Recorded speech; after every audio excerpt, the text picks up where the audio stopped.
Hello, welcome back to my channel. I wanted to give a couple of updates on some of my previous videos because I am notorious for saying I'll come in and give you an update and then not coming back with the update. So I was looking at some of the previous videos and I noticed some updates that never were delivered on. So I wanted to do that in this video. The first one is going to be the rocks versus mulch video. I wanted to give you an update and show you that I ended up choosing rocks.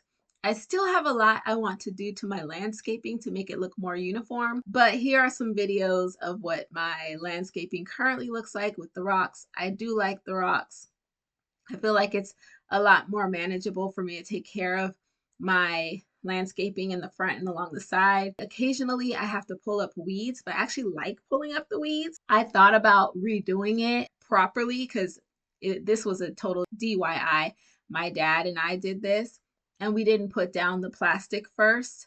So weeds come up occasionally and I can either spray or pull them up. I thought about redoing it with putting down the plastic first so the weeds won't come up. But the reason why I chose not to do the plastic initially is because I do like planting in the ground occasionally and I just move the rocks around and I have the freedom to put things in the ground if I want to, like a tree or something like that.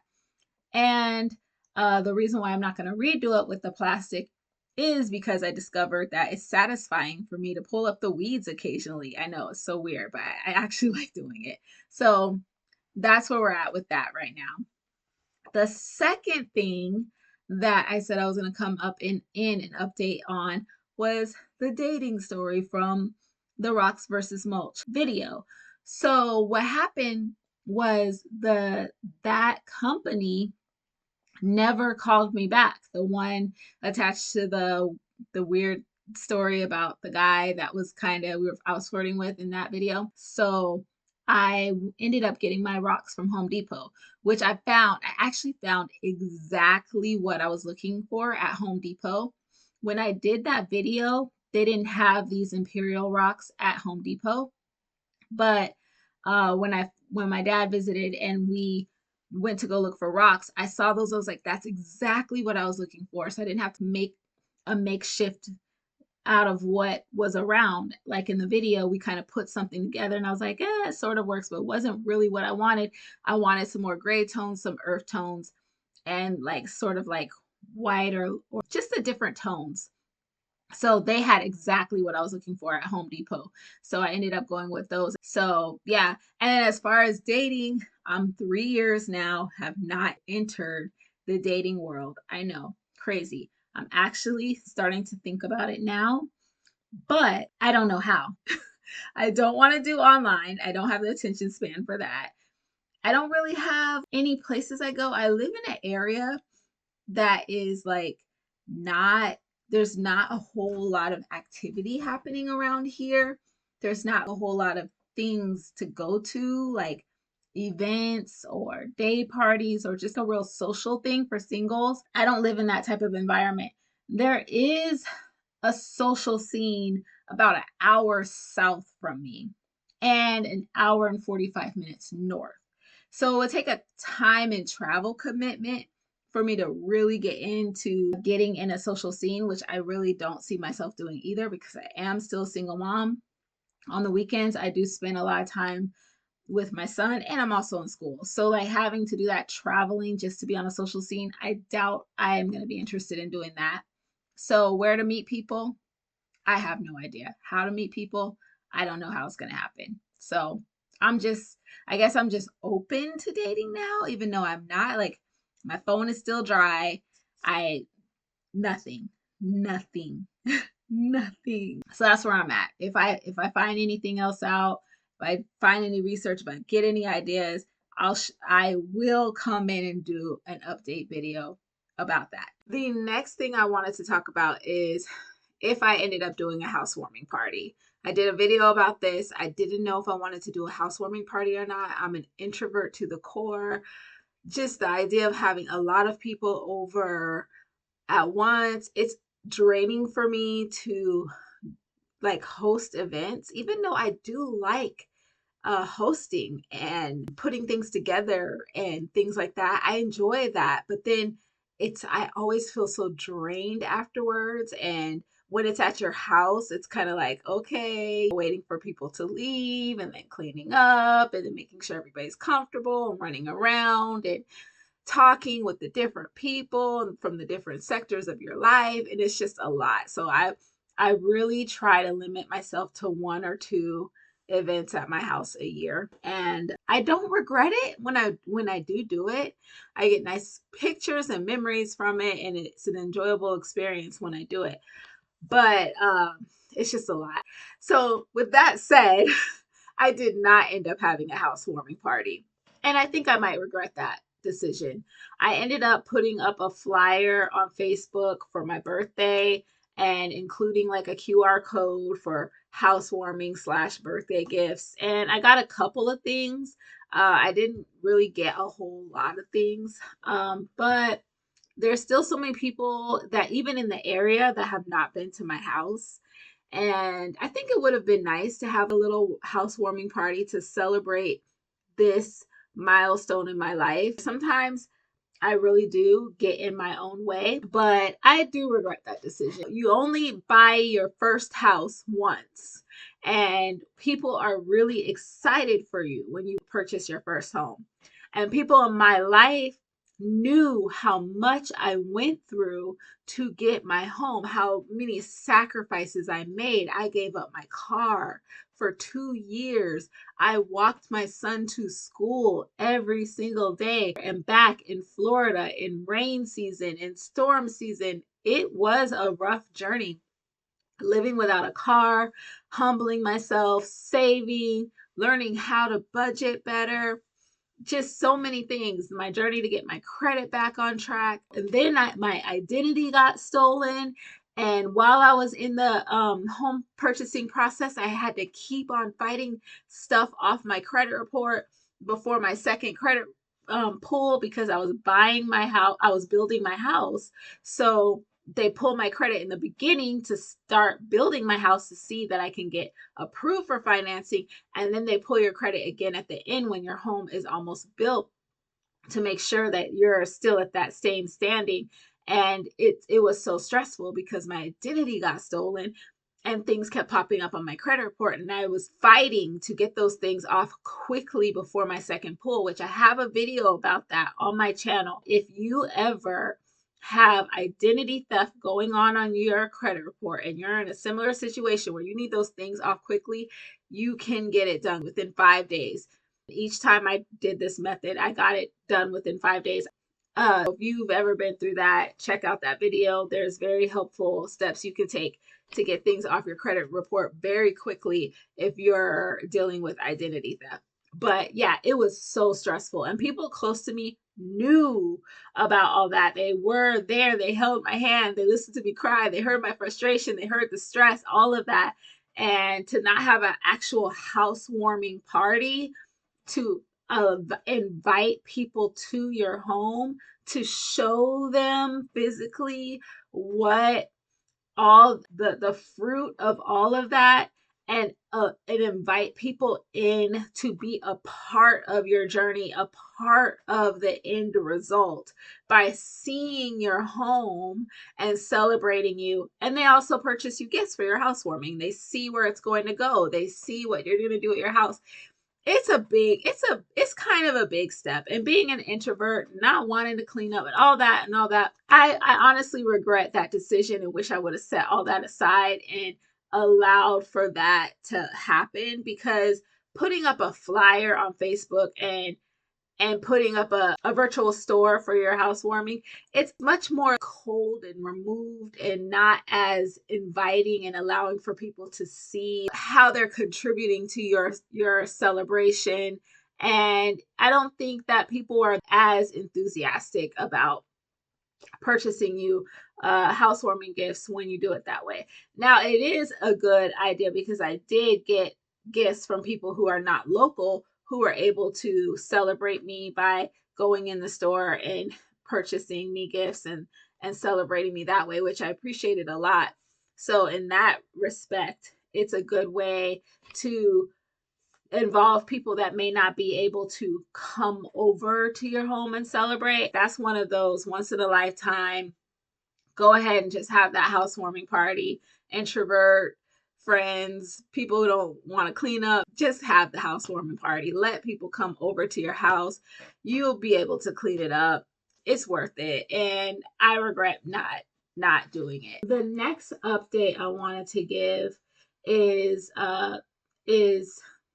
what I'm doing with this channel. I've had this channel for over 5-6 years. I like to learn things, and then I like to help people with information that I've learned for myself. So that's why it's Jasmine Figures It Out, because I figured, I'm always figuring stuff out. That's what I do. If it's one thing about me, I will figure it out. And so that's what I do on this channel, is I share about things I'm figuring out. But you clearly see the different stages of where I'm at. Back, when I was fixing my credit, I shared lots of information about credit repair. When I was purchasing my home, I shared lots of information about purchasing a home, the home buying process, also getting a home loan. I actually was a mortgage loan originator for a little while because I learned so much in that process. I thought I could help other people doing that, but it was a lot. It was a lot. And it's hard to do when you have a full-time job or you're in school and things like that. And credit repair and mortgage loan originating was not my passion. It was not something that I was super passionate about as far as career wise. That's why in some of my earlier videos, you can see I did credit repair and mortgage loan originating as my side gig, but I ended up not doing it anymore. I was learning so much and I was seeing how it was helping me get to my goals, and I wanted to help other people. So for a little while there, after I stopped doing that, I felt kind of all over the place, even though I learned so much, not just about credit repair, but how to have a business, how to market myself, how to show up online, virtual, all of that stuff I learned in network marketing. I was feeling a little bit guilty about that. I finally came to a peace about it and realized that my true passion is helping people. And I was helping people when I was doing credit repair and giving information on that and mortgage originating. So the underneath all of that is I like to help people. And so I'm still doing that. I work in social work. I'm a social worker by heart, by trade. I have my college degree in communications and public relations, but I ended up getting a job in child welfare. So I've been working in the child welfare system for 20 years now. And right now I am working on my master's in social work. So that is my life path. It's something I'm passionate about. It's something it's almost like a part of my identity. It's something that's been with me most of my life. And now I'm getting my master's in social work, and I plan to get licensed to be a licensed clinical social worker. And as if God says the same, as I move along and get my credentials, I hope to open my own practice to practice therapy. So I just wanted to give that background. That is why some of my content takes the special interest tones that it does. But this is not a channel about psychology, at least not right now. If that changes, you'll know. It's mostly about the things I'm figuring out and information I think might be useful to other people, and things that I'm working on myself in my personal life and that I'm learning myself. Now, some of that stuff might be stuff I'm learning at school about personalities and things, but mostly it's going to tie in to my life, what I've been learning, things I've been coming across. And that's what makes me want to talk about it. It's kind of like a life journey type of channel, and it may feel kind of all over the place at times, depending on what I'm kind of focused on right now. I just wanted to let you guys know that, because I had the one video that blew up and got over 100,000 views, and then I got monetized. My subscribers went up, and My views went up a little bit. I can't not acknowledge that my views have gone up. From no views to even 40 views on a given video is a lot for me.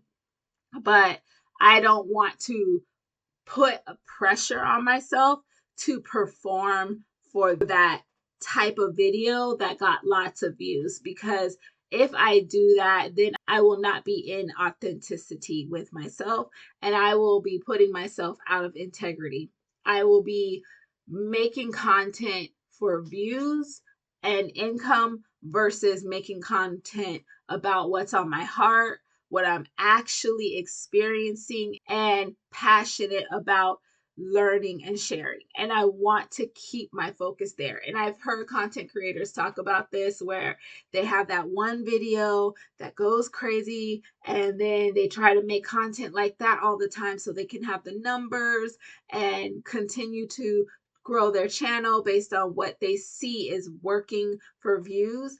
And I do not want to fall in that trap, because everyone that I've heard on YouTube talk about doing that has regretted it. They stopped liking producing content. And I don't want to lose that, because this is one of my hobbies. Creating for YouTube and putting content out there is a hobby of mine, because I get to be creative. I like to create. I get to edit. I like doing that kind of stuff. That's what I went to school for originally. I get the best of both worlds when I can stay in my career, and then I can have this to do on the side. It's nice that my channel has now been monetized and it's a little bit of extra income for me. And that is a change that's happened very recently. However, although it is now monetized, I don't want that to go to my head and then create this pressure for me to perform for that video that got over 100,000 views. The other thing about that video is I actually debated taking it down, because it's not my typical type of content.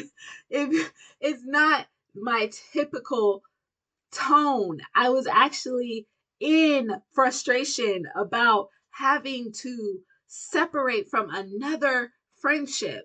And this has been a pain in my life for years, for my entire adulthood.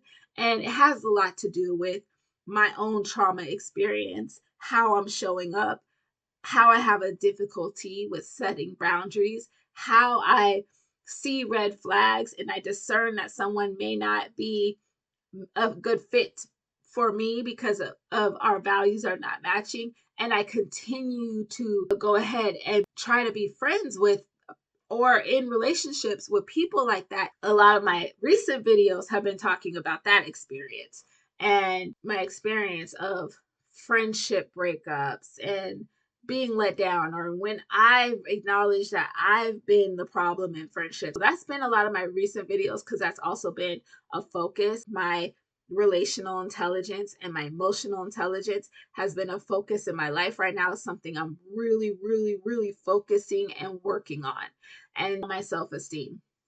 So that's why a lot of my content is about that. But that one video, I was frustrated. I appreciate that it did bring attention to my other videos, and quite a few of you appreciate my other content and are sticking around, and I really appreciate that, and that makes me feel really great that I can bring some value.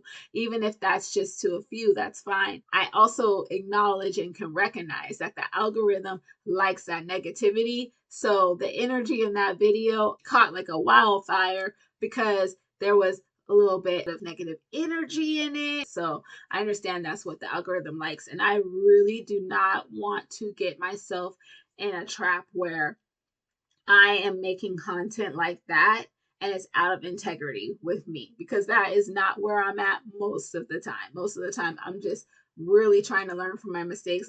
I'm not a huge point the finger at everybody else, but not look at myself type of person. I really do focus more on my own behaviors, my own reactions, my own emotions, mostly because that's the only thing I have any control to change. I do talk a lot about recognizing red flags, seeing the patterns, observing the behaviors, understanding why people do certain things and behave certain ways, being able to recognize that stuff, because when you're able to recognize it, put a name to it, understand the patterns, you make better decisions in your relationships, especially if you're like me and you've been gaslit in relationships a lot, and you have been in an abusive relationship for a long time in your life, and you have lost that ability to really trust yourself, and you're working on trusting yourself again. Having this information is helpful as you're making new relationships. So that's why I talk about those things. I do videos about my house, because when I moved into my house, I didn't know anything about decorating. I'm so proud of myself. Look at this. This is actually my closet. I hope it's not messy. I'm showing y'all my closet. I turned my closet into an office. I'm still decorating my house, so I will, maybe I'll post some, I'll do some here when I edit this, I'll do some little videos that kind of float across that show the different stages of my house. I also want to express my gratitude and appreciation for people who are watching my content and who are commenting that you're getting some value, and also leaving comments about your own experience, because I really would like for this channel to be a place where conversations can happen. I love when I see comments in my comment sections that spark conversations and there's multiple people engaging. Hopefully, you guys are good with that and you stick around. And if not, it's okay. I get that I'm not for everybody, and that may not be for everybody. In fact, most people like their channels that stick in their niche and they know what to expect when they go to that channel. And I get that too. So it's no love lost. I hope everyone enjoys the rest of your day or night or whatever it is where you're at watching this video. Bye. See you next time.